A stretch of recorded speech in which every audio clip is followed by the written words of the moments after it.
অনেক আশঙ্কাকে অনেকটা সত্যের রূপ দিয়ে ভারত পাকিস্তান এক ধরনের সংঘাতে জড়ালো। গতকাল রাতে আপনারা জানেন যে পাকিস্তানে ক্ষেপণাস্ত্র হামলা চালিয়েছে ভারত। এ নিয়ে উভয় পক্ষের মধ্যে এক ধরনের বাকযুদ্ধ যেমন চলছে, তেমনি পাল্টা হামলার ইস্যুও আসছে। নিহতের সংখ্যা আমরা বিভিন্ন মাধ্যমে জানতে পারছি। প্রশ্ন হচ্ছে, এই গোটা অঞ্চলে বেশ কিছুদিন ধরেই একটা ভূ রাজনৈতিক উত্তেজনা, একটা অদল বদলের মধ্য দিয়ে যাচ্ছে। নানা ধরনের সমীকরণ আমাদের সামনে আসছে। সেই সমীকরণে আমাদের প্রতিবেশী মিয়ানমার অনেক দিন ধরেই উপস্থিত। সেখানে দীর্ঘসূত্রী একটা অস্থিতিশীল পরিস্থিতি যাচ্ছে। সেখানে গৃহযুদ্ধ চলছে, সেখানে নানা ধরনের বহুমুখী সংঘাত চলছে নানা সশস্ত্র গোষ্ঠীর মধ্যে।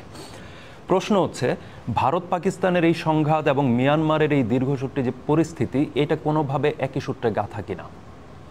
দর্শক অবাক হবেন না, এই যে প্রশ্নটি এই মুহূর্তে অনেকটা বেখাপ্পা মনে হলেও আমরা যদি কিছু আলোচনার মধ্য দিয়ে যাই তাহলে হয়তো অতটা বেখাপ্পা মনে হবে না। আমরা মূল আলোচনায় ঢুকি। ইন্ডিপেন্ডেন্ট ডিজিটালে স্বাগত। এপ্রিলে কাশ্মীরে সন্ত্রাসী হামলায় ২৬ পর্যটক নিহত হন। সেই সময় থেকেই পাকিস্তান এবং ভারতের মধ্যে এক ধরনের বাকযুদ্ধ চলেছে। পাল্টা হামলা করা হবে। সিন্ধু নদীর পানি বন্টন চুক্তি, যেটা সেই চুক্তি রদ করেছে, স্থগিত করেছে ভারত, সেইটা প্রেক্ষাপটে এমনকি পাকিস্তানের পক্ষ থেকে বলা হয়েছে যে তারা প্রয়োজনে পারমাণবিক অস্ত্র পর্যন্ত ব্যবহার করতে পারে। এইটা প্রচণ্ড রকমের ঝুঁকি তৈরি করছে বলে তারা সতর্ক করেছিল।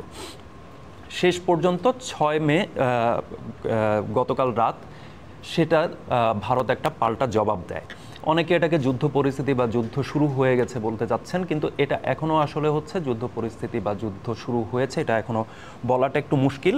এটার কারণ হচ্ছে আন্তর্জাতিক কিছু রেওয়াজ। আন্তর্জাতিক রেওয়াজের মধ্যে কি আছে? আন্তর্জাতিক রেওয়াজের মধ্যে আছে, আপনাদের হয়তো মনে পড়বে যে ইরানে ইসরায়েল হামলা চালিয়ে একজন হত্যা করার পর ইরান হচ্ছে পাল্টা একটা ক্ষেপণাস্ত্র হামলা চালায়। সেই সময় কিন্তু এই ধরনের একটা কানাঘুষা শুরু হয়েছিল যে ইসরায়েল এবং ইরানকে যুদ্ধে জড়াচ্ছে কিনা। কিন্তু আন্তর্জাতিক যে চর্চা এই ধরনের সংঘাতের ক্ষেত্রে, বিশেষত প্রতিরক্ষা খাতের ক্ষেত্রে, সেটা চর্চাটা হলো এই ধরনের কোনো অভিযান যদি কেউ চালায় তাহলে তার পাল্টা একটা অভিযান দিয়ে তার প্রত্যুত্তর দেওয়া হয়। এইটার পরবর্তী ধাপটা আসলে নির্ভর করে হচ্ছে যে প্রত্যুত্তরের পরে আর অগ্রসর হচ্ছে কিনা। আমাদের মূলত এখন দেখার বিষয়টা আসলে এখানেই। এখন আমাদের এই যে বাকযুদ্ধ, এটা প্রতিনিয়ত চলবে ভারত এবং পাকিস্তানের মধ্যে। এই বাকযুদ্ধ আমরা বিভিন্ন সময়ে দেখেছি, বিনোদন মাধ্যম নানাভাবে হচ্ছে, সিনেমা করে নানাভাবেই এই বাকযুদ্ধ চলেছে। তো এইটার সাথে মিয়ানমার আসলে কিভাবে জুড়ে যাচ্ছে সেই প্রশ্নটিতে আমরা আসবো একটু পরে। গোটা অঞ্চলটারই আসলে ভূরাজনৈতিক সমীকরণ বেশ কিছুদিন ধরেই জটিল একটা আকার ধারণ করেছে। এই সমীকরণে প্রায় বিশ্বের তাবড় বড় যে শক্তিগুলো আছে, সেটা অর্থনৈতিক বিবেচনায় হোক, সামরিক শক্তি বিবেচনায় হোক, বড় শক্তিগুলো এটার সাথে যুক্ত। এরা কারা? এরা হচ্ছে যুক্তরাষ্ট্র, চীন, এমনকি রাশিয়াও এটার সাথে বেশ ভালোভাবে যুক্ত আছে। তো আর এই জায়গায় আমাদের আঞ্চলিক শক্তি হিসেবে যদি ভারতকে বিবেচনা করা হয় বা পাকিস্তানকে বিবেচনা করা হয়, তারা তো জড়িয়ে পড়েছেই। সে জিনিসটা আমাদের সামনে এর মধ্যে চলে এসেছে। এখন প্রশ্ন হচ্ছে যে এই জায়গাটাতে আমরা একটু যদি খেয়াল করি, পাকিস্তান, চীন ও যুক্তরাষ্ট্রের দূরবর্তী মিত্র হিসেবে এখানে উপস্থিত আছে। আর ভারতের উপস্থিতি বেশ শক্ত অবস্থানে আছে। এমনকি তুরস্ক অনেক দূরবর্তী জায়গায় হলেও তুরস্ক কোনো না কোনোভাবে এটার সাথে যুক্ত, নানা ধরনের সামরিক সহায়তা বা এই ধরনের কৌশলগত সহায়তার মধ্য দিয়ে। আর যেটা আছে সেটা হচ্ছে খুবই ইন্টারেস্টিং জায়গা, সেটা হচ্ছে তুলনায় অনেক দুর্বল হলেও এই যে বারোয়ারি একটা বিবাদ চলছে আঞ্চলিক বিভিন্ন শক্তিগুলোর মধ্যে, সেটার মধ্যে কিভাবে যেন বাংলাদেশ ঢুকে পড়ে আছে। এই যে বাংলাদেশের ঢুকে পড়া, এই প্রসঙ্গটা আমাদেরকে একটু হলেও চিন্তিত করছে। নানা জায়গায় সামাজিক মাধ্যমে এই বিষয়টা নিয়ে আলোচনা হচ্ছে। আমরা গোটা বিশ্বের এই যে নয়া বাঁকবদল যেটা, সেটা নিয়ে আমরা এর আগে বিভিন্ন সময়ে আলোচনা করেছি। সেইটাতে এই নানা ধরনের ভূরাজনৈতিক সমীকরণ যেমন এসেছে, তেমনি হচ্ছে নানা সম্পদের বন্টন ব্যবস্থা নিয়ে আমরা কথা বলেছি। আপনারা আগ্রহী হলে নয়া বিশ্ব নিয়ে এক সিরিজ আমরা করেছি, সেটা আপনারা দেখতে পারেন, বা হচ্ছে বিরল খনিজ নিয়ে আলাদা সিরিজ করেছি, সেটাও আপনারা দেখে নিতে পারেন। তো সেই আলোচনায় আমি যাব না। এখানে এই গোটা বিশ্ব ব্যবস্থা, নয়া যে বাঁকবদলের কথা বলা হচ্ছে, শক্তি সাম্যের এক ধরনের বদলের কথা বলা হচ্ছে, সেইখানে আসলে মুখোমুখি কে দাঁড়িয়ে? মুখোমুখি দাঁড়িয়ে হচ্ছে চীন এবং যুক্তরাষ্ট্র। এই চীন এবং যুক্তরাষ্ট্রকে যদি আমরা গ্রহ ধরি তাহলে এখানে উপগ্রহের সংখ্যা কিন্তু অনেক। উপগ্রহ কারা? উপগ্রহের জায়গায় আপনার এই আঞ্চলিক যে বিভিন্ন শক্তিগুলো আছে, এখানে আপনারা তুরস্কের কথা বলতে পারেন, বা আমাদের অঞ্চলের ক্ষেত্রে ভারত, পাকিস্তান, এই অংশগুলোর কথা আপনারা বলতে পারেন। এবং এটার পাশাপাশি হচ্ছে ইউরোপীয় ইউনিয়নের, আপনারা জানেন মার্কিন ব্লকের একটা শক্তিশালী রোল প্লে করে তারা, সেই ইউরোপীয় ইউনিয়নের কথাও আপনারা বলতে পারেন। তো সেই জায়গায় আমরা কোনো না কোনোভাবে বাংলাদেশ এই খেলাটাতে কোনো না কোনোভাবে জড়িয়ে পড়ছে কিনা, প্রশ্নটা আসলে এই জায়গাতে বেশ গুরুতর হয়ে সামনে আসছে।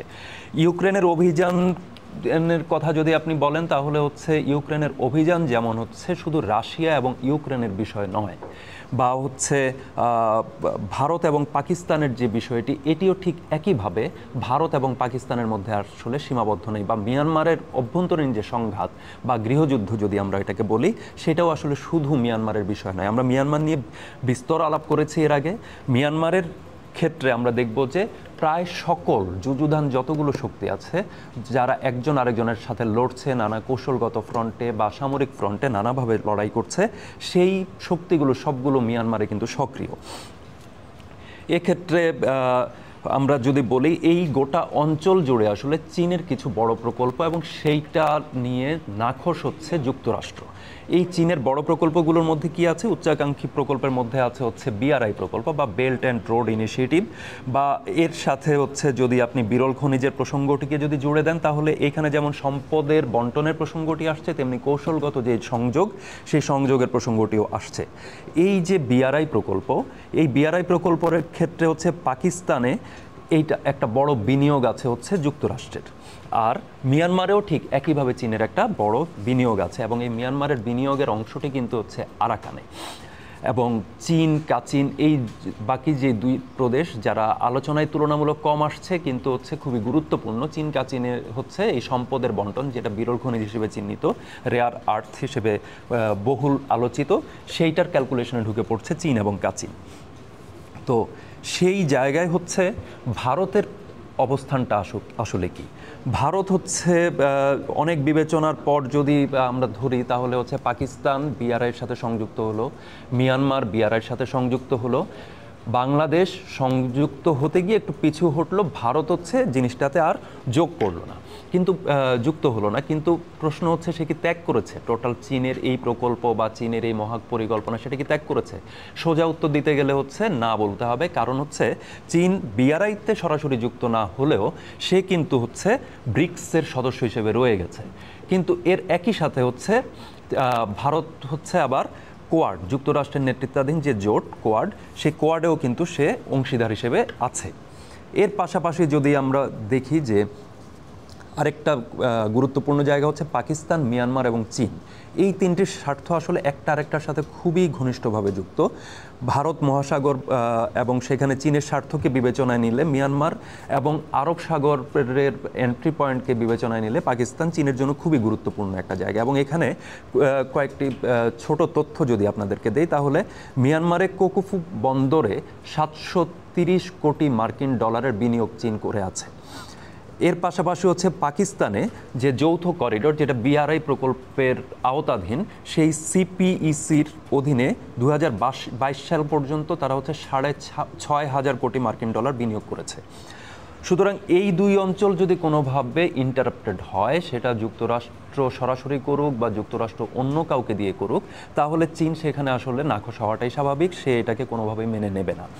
তো এই যে জায়গাটা, এখানে সে এই পুরো অঞ্চল জুড়ে যে অবকাঠামো নির্মাণ করেছে, তার এন্ট্রি পয়েন্ট ভারত মহাসাগরে দরকার, আরব সাগরে দরকার, তার বাণিজ্যের যেই রুটগুলো সেটাকে হচ্ছে সজাগ রাখার জন্য প্রতিনিয়ত, এবং সেটা কোনোভাবেই যেন বাধাগ্রস্ত না হয়, এই কারণে চীনকে এই কতগুলো ফ্রন্টে খুলতে হচ্ছে, এবং সেখানে পাকিস্তান এবং মিয়ানমার খুবই গুরুত্বপূর্ণ একটা জায়গা। এবার মিয়ানমারের প্রসঙ্গে যদি আমরা আসি, সেখানে আমরা দেখব যে সেইখানে একটু আগেই বললাম যে মিয়ানমারে প্রায় বড় শক্তিগুলো সবাই উপস্থিত। কারা কারা? চীন সরাসরি উপস্থিত, জান্তা সরকারকে সহায়তা করছে তারা সেই বহু আগে থেকে, বা মিয়ানমারের সরকার কাঠামোর উপরে তাদের প্রভাব বহু আগে থেকে। এখন যে জান্তা সরকার আছে তার উপর চীনের প্রভাব অনেক বড় একটা প্রভাব। এর পাশাপাশি যদি আমরা যাই রাশিয়া কি করে? রাশিয়া হচ্ছে জান্তা সরকারের যে সামরিক যে সহায়তা, সেই সামরিক সহায়তার 40% ওপর হচ্ছে রাশিয়া থেকে আসে। ফলে এই জায়গায় রাশিয়া এবং চীনের স্বার্থ প্রায় মিলে গেছে। এইবার যদি আমরা আসি, যুক্তরাষ্ট্রের প্রতিনিধিত্ব মিয়ানমারে কে করছে? যুক্তরাষ্ট্রের প্রতিনিধিত্ব নোবেলজয়ী, শান্তিতে নোবেলজয়ী অং সান সুচি। তো শান্তিতে নোবেলজয়ী অং সান সুচি সরকারে আসলেন, তিনি ডিফ্যাক্টো হিসেবে থাকলেন, মিয়ানমারের অভ্যন্তরীণ আইনের কারণে তিনি সরাসরি সরকার প্রধান হতে পারলেন না, কিন্তু তারপর তিনি আউটস্টেড হলেন ডিফ্যাক্টো সরকার থেকে, সেটাও তিনি পতন হলো। কিন্তু পতনের পরপর অং সান সুচি এবং তার যে বিদ্রোহী গোষ্ঠী, সেই বিদ্রোহী গোষ্ঠীর নেতৃত্বে একটা সরকার গঠন হলো, যেটাকে বলা হচ্ছে ন্যাশনাল ইউনিটি গভর্নমেন্ট। যুক্তরাষ্ট্র এই ন্যাশনাল ইউনিটি গভর্নমেন্টকে স্বীকৃতি দিয়ে বসে আছে। এখন প্রশ্ন হলো, এইদিকে বিদ্রোহী গোষ্ঠীর একটি হলো আরাকান আর্মি। আপনারা বেশ কিছুদিন ধরে এই আরাকান আর্মি কথাটা আপনারা শুনছেন। তো এই আরাকান আর্মি কারা? আরাকান আর্মি রাখাইন বা আমাদের পার্শ্ববর্তী যেই আরাকান প্রদেশ মিয়ানমারের, সেইটার প্রায় 90% উপরে যারা নিয়ন্ত্রণে নিয়ে রেখেছে তারা এই আরাকান আর্মি। এই আরাকান আর্মির উপরে আবার মজার বিষয় হলো চীনের বেশ ভালো প্রভাব আছে, যুক্তরাষ্ট্রের প্রভাব আছে, ভারতের প্রভাব আছে। তো এই যে কন্ডিশনটা, এইখানে এই আরাকান আর্মিকে ব্যবহার করে এনইউজিওকে ফ্রন্ট লাইনে টেনে এনে আরাকান আর্মিকে ব্যবহার করে আরাকান প্রদেশটাকে একটা স্বায়ত্তশাসিত বা কোনো একটা অঞ্চল হিসেবে যুক্তরাষ্ট্র গড়তে চায়। এখানে তার আকাঙ্ক্ষা বেশ পরিষ্কারভাবে সামনে এসেছে। এদিকে চীনের উপরে পুরোপুরি নির্ভরশীল জান্তা সরকার, এবং জান্তা সরকারের ছাতার নিচে আছে বেশ কিছু সশস্ত্র গোষ্ঠী যারা বিরল খনিজের উৎপাদন, পরিবহন, বন্টন ইত্যাদির সাথে সরাসরি যুক্ত। এবং এই বিআরআই প্রকল্প, এইটা মিয়ানমারের মধ্য দিয়ে যে অংশটুকু গেছে তার পাহারাদারও বলা যায়। এই পয়েন্টেই আসলে ঢুকে পড়ছে বাংলাদেশ, যেটার কথা আমরা একদম শুরুতে বলেছি যে বাংলাদেশ তুলনামূলক অন্যদের তুলনায় অনেক দুর্বল কাঠামোর হলেও, অর্থনৈতিক বলি, সামরিক সক্ষমতা বলি, সেই দুই বিবেচনাতেই দুর্বল হলেও সে কোনো না কোনোভাবে এই বারোয়ারি দ্বন্দ্বের ভেতরে প্রবেশ করে বসে আছে। এইখানে কিভাবে প্রবেশ করেছে? জাতিসংঘের মহাসচিব ঘুরে যাওয়ার পরে আমরা জানতে পারলাম যে বেশ কিছুদিন পরে জাতীয় নিরাপত্তা উপদেষ্টা খলিলুর রহমান এবং আমাদের পররাষ্ট্র উপদেষ্টা দুজন বললেন যে মানবিক করিডোর দেওয়ার বিষয়ে এক ধরনের সম্মত হয়েছে বাংলাদেশ। তারপরে আমরা জানতে পারলাম যে আমাদের প্রেস সচিব জানালেন যে এই ধরনের কোনো কিছু হয়নি, এখনো এটা আলোচনাধীন রয়েছে। এই মোমেন্টেই জান্তা সরকারের পক্ষ থেকে জানিয়ে দেওয়া হলো যে তারা এটাতে আসলে তারা সহজভাবে নিচ্ছে না, তারা এটাতে ক্ষুব্ধ এই ধরনের আলোচনায়। এর মাঝেই আবার আমরা জানলাম, গতকাল আমরা খলিলুর রহমান জাতীয় নিরাপত্তা উপদেষ্টা বাংলাদেশের, তিনি বললেন যে আরাকান আর্মির প্রশাসনে, কোট আনকোট, আরাকান আর্মির প্রশাসনে রোহিঙ্গা প্রতিনিধিত্ব চায় ঢাকা। এটা খুবই বড় একটি ঘটনা, বড় একটি বাঁকবতল এই জায়গায়, যে মিয়ানমারের অখণ্ডতাকেই কিন্তু এই বিবৃতিটি প্রশ্নবিদ্ধ করে ফেলে। মিয়ানমারের জান্তা সরকার ঢাকার এই অবস্থানে স্বাভাবিকভাবে ক্ষোভ প্রকাশ করেছে। তারা বলেছে এমনকি জাতিসংঘের তত্ত্বাবধানে বা জাতিসংঘ আয়োজিত কোনো সংলাপও তারা মেনে নেবে না। কেন? কারণ জাতিসংঘ স্বীকৃতি দিয়ে রেখেছে সেই অং সান সুচির নেতৃত্বাধীন ন্যাশনাল ইউনিটি গভর্নমেন্টকে, যাকে আবার যুক্তরাষ্ট্র স্বীকৃতি দিয়ে রেখেছে। অর্থাৎ ওইখানে আসলে জান্তা সরকারের কোনো প্রতিনিধিত্ব নেই, এই কারণে জান্তা সরকার ওইটাকে আসলে মানতে চায় না। তো ফলে ঢাকার তরফ থেকে যখন বলা হচ্ছে যে আরাকান আর্মির প্রশাসনে রোহিঙ্গাদের প্রতিনিধিত্ব চায় ঢাকা, তখন আসলে বড় প্রতিক্রিয়া আসার কথা। এখন আমরা আরেকটি দৃশ্যে ঢুকবো, সেই দৃশ্যটি একটু খেয়াল করব। কাশ্মীর নিয়ে যখন উত্তেজনা চলছে, সেই উত্তেজনার মধ্যে কি ভারত এবং পাকিস্তানের মধ্যে সেই সময় রাশিয়া জানাচ্ছে যে তারা ভারতের পক্ষে আছে, ভারতের পাশে আছে, এইটা বিবৃতি দিয়ে জানালো। এর কিছু একদিন পরেই জানা গেল যে ভ্লাদিমির পুতিন, রুশ প্রেসিডেন্ট, তিনি দিল্লি সফর করবেন অচিরেই। এই মোমেন্টে এইটা যখন আলোচনা, তখন আরেকটি ডেভেলপমেন্ট আমরা দেখতে পাচ্ছি, সেটা চীন এবং রাশিয়ার ঐতিহাসিক সম্পর্ক উদযাপন বা এই ধরনের যেই ইস্যু, সেইটার জন্য আগামী 9 মে বা 10 মে দুই নেতা শি জিনপিং এবং ভ্লাদিমির পুতিন বৈঠক হতে যাচ্ছে। এবং সেইখানে চীনের পক্ষ থেকে বলা হয়েছে কৌশলগত অনেক বিষয় এবং আন্তর্জাতিক এবং আঞ্চলিক নানান কৌশলগত বিষয়ে তাদের মধ্যে আলোচনা হবে। এই যখন পরিস্থিতি, তখন আমরা যেই জিনিসটি আবার স্মরণ করার চেষ্টা করব, সেটা জান্তা সরকারের সাথে কিন্তু মস্কোর ঘনিষ্ঠতা বেশ প্রবল। তাদের সামরিক সহায়তার 40% রাশিয়া থেকে আসে। এই যে পরিস্থিতি, সেইখানে এখন আমরা যদি বলি যে করিডোরের এই জায়গায় যুক্তরাষ্ট্র যেই চাপ প্রয়োগ করছে বা যেই ধরনের একটা পরিস্থিতি তৈরি করছে, আরাকান আর্মির প্রশাসনে ঢাকাকে দিয়ে যে বিবৃতিটি গেল, সেই যে বিবৃতি, সেইটার পাল্টা হিসেবে যদি ভারতের এই প্রত্যুত্তরটি আমরা পাঠ করতে যাই, তাহলে কিন্তু এক ধরনের ভূরাজনৈতিক সমীকরণ আমাদের সামনে হাজির হয়। প্রশ্ন ওঠে, চীন এবং যুক্তরাষ্ট্র আসলে কোথায় দাঁড়িয়ে? যুক্তরাষ্ট্র এতদূর এসে যে আসলে গায়ে খেটে যুদ্ধ করবেন, এটা একটা বোকাও বোঝে। যুক্তরাষ্ট্র এমনকি যুদ্ধ এড়াতে পারলেও খুশি হবে। আর চীন কখনো সরাসরি যুদ্ধে জড়িয়েছে, সরাসরি এইটার আসলে ইতিহাস ঘেটে ক্লান্ত হওয়া ছাড়া কোনো উপায় থাকবে না। গোটা অঞ্চলে দীর্ঘস্থায়ী অস্থিরতা বা সংঘাতময় পরিস্থিতি তৈরি হলেও সহজে বড় শক্তিগুলো আসলে যে পরস্পরের সাথে লড়াইয়ে যুক্ত হবে না বা লড়াইয়ে নামবে না, সেটা মোটামুটি পরিষ্কার। তাহলে তারা কি করতে পারে? তারা যেটা করতে পারে সেটা হচ্ছে যে এই আঞ্চলিক যে বিভিন্ন স্বার্থবাদী যে অংশগুলো, সেগুলো, এটা হতে পারে সশস্ত্র গোষ্ঠী, এটা হতে পারে হচ্ছে সশস্ত্র গোষ্ঠীর কার্যকলাপ প্রতিহতের জন্য সামরিক অভিযান বা পাল্টা অভিযান, এইগুলোর মধ্য দিয়ে নানা ধরনের অস্থিরতার মধ্য দিয়ে বা একটা সংঘাতের মধ্য দিয়ে এই অঞ্চলের ভূরাজনৈতিক সমীকরণগুলোর মীমাংসা করার একটা চেষ্টা চীন এবং যুক্তরাষ্ট্র করতে পারে। মিয়ানমারের আরাকান চীন ও কাচিন চীনের জন্য ভীষণভাবে গুরুত্বপূর্ণ। এটা আমরা আগেই বলেছি, বিরল খনিজ এবং বিআরআই প্রকল্পের কারণে এই জায়গাটাতে এই ঠিক একই কারণে, যেহেতু চীনের জন্য ভীষণভাবে গুরুত্বপূর্ণ এবং চীন হচ্ছে যুক্তরাষ্ট্রের একমেরু যে বৈশ্বিক কাঠামো, সেটা ভেঙে দেওয়ার জন্য নানা ধরনের শক্তি অর্জন করেছে। ফলে ঠিক এই পয়েন্টেই হচ্ছে যুক্তরাষ্ট্রের জন্য এটা খুবই গুরুত্বপূর্ণ হয়ে উঠেছে। বিআরআইয়ের সুতা যদি ছিন্ন হয়, তাহলে চীনের জন্য বড় ধরনের বিপদ হবে, আর বিআরআইয়ের সুতা যদি ছিন্ন করা না যায়, তাহলে যুক্তরাষ্ট্রের জন্য বড় বিপদ আছে। ফলে এই জায়গায় ছায়াযুদ্ধ এক রকমের অবধারিত।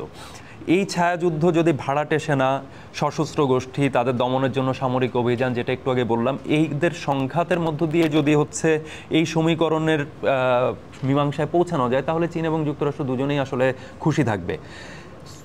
এবং এই যে যুক্তরাষ্ট্র ভূরাজনৈতিক দাবার কোর্টে আরাকান আর্মি প্রশাসনে রোহিঙ্গা অন্তর্ভুক্তির চাওয়ার কথা জানিয়ে ঢাকার মাধ্যমে একটা বার্তা যে আসলে দিয়ে বসলো, বা আরাকান আর্মির প্রশাসনকে যে পরোক্ষে একটা স্বীকৃতি দিয়ে বসলো, সেইটা আসলে আমাদের জন্য ভাবনার বিষয়। কারণ ঢাকা এখানে জড়িয়ে গেল, এবং এই ঢাকা জড়িয়ে যাওয়াটা কি ধরনের, ঢাকার এই বিবৃতি আসলে পাঠ করতে হবে। অর্থাৎ আমরা যদি আন্তর্জাতিক কূটনৈতিক বিভিন্ন বিবৃতিকে পাঠ করতে যাই, তাহলে আমরা এটাকে পাঠ করতে হবে যে একটা নতুন মানচিত্রকে আসলে এক ধরনের স্বীকৃতি দেওয়ার মতো করে। এই প্রতিক্রিয়ায় জান্তার মিত্র হিসেবে বাংলাদেশ কেন্দ্রিক জটিলতার প্রেক্ষাপটে মস্কো এবং দিল্লি অপর প্রান্তে যদি উত্তেজনা ছড়িয়ে দেয় বা সন্ত্রাসী হামলার পাল্টা জবাব হিসেবে যদি গতকালকের ঘটনাটি ঘটে থাকে, তাহলে আমরা আসলে অবাক হওয়ার কিছু নেই। ওই প্রান্ত বেছে নেওয়ার অন্যতম কারণ হিসেবে বাংলাদেশ মিয়ানমার সীমান্তে যুক্তরাষ্ট্রের পুরনো মিত্র পাকিস্তানের সাম্প্রতিক তৎপরতাকে এখানে মনোযোগে রাখতে হবে, মাথায় রাখতে হবে। ফলে কাশ্মীর হামলা যেমন, তেমনি এর জবাব হিসেবে পাকিস্তানে ভারতের হামলাকে বৃহত্তর ভূরাজনৈতিক দাবা খেলার অংশ হিসেবে পাঠ করাটা জরুরি। এটাকে বিচ্ছিন্নভাবে যদি আমরা পাঠ করতে যাই, বা এইটাকে যদি ভারত এবং পাকিস্তানের মধ্যকার যুদ্ধ হিসেবে শুধু আমরা পাঠ করতে যাই, তাহলে আমাদের মনে হয় বড় ধরনের ভুল হয়ে যেতে পারে। মস্কো এবং দিল্লি সম্পর্ক অনেক পুরনো। এখানে মজার কিছু বিষয় আছে। চীন পাকিস্তানের মিত্র, মিয়ানমারেরও মিত্র। যুক্তরাষ্ট্র ভারতের মিত্র, পাকিস্তানেরও মিত্র। মস্কো দিল্লি সম্পর্ক অনেক পুরনো, মাঝখানে কিছুটা একটু বিচ্ছিন্নতা, যদি আমি বলি বিচ্ছিন্নতা গেছে, কিন্তু সেটা কিন্তু আসলে ওইভাবে সম্পর্কহীনতার পর্যায়ে যায়নি কখনো। ফলে এটা যে যায়নি তার প্রমাণ হচ্ছে পুতিনের দিল্লি সফরের আগ্রহ প্রকাশ করা। এখন এই যে কন্ডিশন, এই কন্ডিশনে দাঁড়িয়ে আসলে বাংলাদেশ আসলে কি করতে যাচ্ছে? পাকিস্তান সম্ভাব্য সংঘাতে ভারতের পাশে থাকার প্রতিশ্রুতি দিয়েছে, আর বাংলাদেশ কি করতে যাচ্ছে সেখানে? এই প্রশ্নটি গুরুতরভাবে সামনে আসছে। আপনারা জানেন যে বিভিন্ন ছাত্র সংগঠনের পক্ষ থেকেও একটা সংশয় প্রকাশ করা হয়েছে, উদ্বেগ জানানো হয়েছে। আমরা সোশ্যাল মিডিয়াতে বিভিন্ন পক্ষের কাছ থেকে এই ধরনের নানা ধরনের বক্তব্য আমরা দেখতে পাচ্ছি। বিএনপির পক্ষ থেকে বারবারই বলা হয়েছে যে মানবিক করিডোরের ইস্যুতে আসলে এটা রাজনৈতিক সিদ্ধান্ত, এটা সংসদে বসে নিতে হবে, এটাতে জনগণের হিস্সা থাকতে হবে এই সিদ্ধান্তে। তো এই ধরনের যখন বক্তব্য আসছে, তখন বাংলাদেশের প্রসঙ্গটা বা বাংলাদেশের জড়িয়ে যাওয়াটা একটা বড় উদ্বেগ তৈরি করছে। এখন জাতীয় নিরাপত্তা উপদেষ্টা একটু আশ্বস্ত করেছেন গতকাল, সেটা হচ্ছে বাংলাদেশ কোনোভাবে প্রক্সি ওয়ারে জড়াবে না। কিন্তু এটা যেমন আসার কথা, তেমনি হচ্ছে আরেকটি জায়গায় কিন্তু সংশয় থেকে যায়, সেটা হচ্ছে কোনো ধরনের প্রক্সি ওয়ার বা ছায়াযুদ্ধে জড়াবে না, কিন্তু ছায়াযুদ্ধে ব্যবহৃত হবে কিনা। সামরিক সক্ষমতা কিংবা অর্থনৈতিক সক্ষমতা কোনো বিচারেই কিন্তু আসলে বাংলাদেশের সেই যুদ্ধ করার মতো ক্যাপাসিটি নেই। এই যে নেই সেটা সম্প্রতি প্রধান উপদেষ্টা ডক্টর মোহাম্মদ ইউনূসের একটা আহ্বানের মধ্য দিয়ে পরিষ্কার। ডক্টর মোহাম্মদ ইউনূস এই সক্ষমতা অর্জনের আহ্বান জানিয়েছেন, অর্থাৎ সক্ষমতা অর্জনের আহ্বান যখন তিনি জানাচ্ছেন তার মানে আমার সেই সক্ষমতা এখনও নেই। এটা কিছুদিন আগে যেহেতু রাতারাতি সেই সক্ষমতা অর্জন অন্তত সামরিক ক্ষেত্রে সেটা অর্জিত হয় না, এটা আমরা সবাই বুঝি। ফলে এই জায়গাটাতে আমাদের অর্থাৎ ছায়াযুদ্ধে না জড়ালেও ছায়াযুদ্ধে আমরা কোনোভাবে ব্যবহৃত হব কিনা এই জায়গায় স্পষ্টতা দরকার। কারণ শেষ পর্যন্ত যুদ্ধ, ছায়াযুদ্ধ, সংঘাত, অস্থিতিশীলতা, অস্থিরতা যাই বলি না কেন, সেখানে বিস্ফোরক ব্যবহার হোক, গুলি ব্যবহার হোক, লাঠি ব্যবহার হোক বা যাই ব্যবহার হোক না কেন, মরে কিন্তু সাধারণ মানুষ। সাধারণ মানুষ নিঃস্ব হয়। মিয়ানমারের আরাকানের যেই অংশের জন্য মানবিক করিডোরের প্রসঙ্গ এসেছে, সেই আরাকানে যারা হচ্ছে উদ্বাস্তু হয়ে বাংলাদেশে আশ্রয় নিয়েছে, এই অংশ যেমন আরাকানে রয়ে যাওয়া সেই অংশ উভয়ে কিন্তু তীব্র খাদ্য সংকট বা মানবিক সংকটের মধ্য দিয়ে যাচ্ছে। সেখানে যারা এই যুদ্ধবাজ, যারা যুদ্ধ করে হচ্ছে ভূরাজনৈতিক নানান দাবা খেলায় জয়ী হওয়ার চেষ্টা করে, তাদের কিচ্ছু এসে যায় না। সুতরাং এই বিষয়ে বাংলাদেশ কোনোভাবে জড়িত হবে কিনা বা বাংলাদেশ প্রক্সি ওয়ারে জড়াবে না, এই ভাষ্যকে আমরা কতটুকু আস্থায় রাখতে পারবো সেই বিষয়ে স্পষ্টতা দরকার। সেই স্পষ্টতা আশা করি আমরা অচিরেই পাব। ধন্যবাদ, আজ এ পর্যন্ত।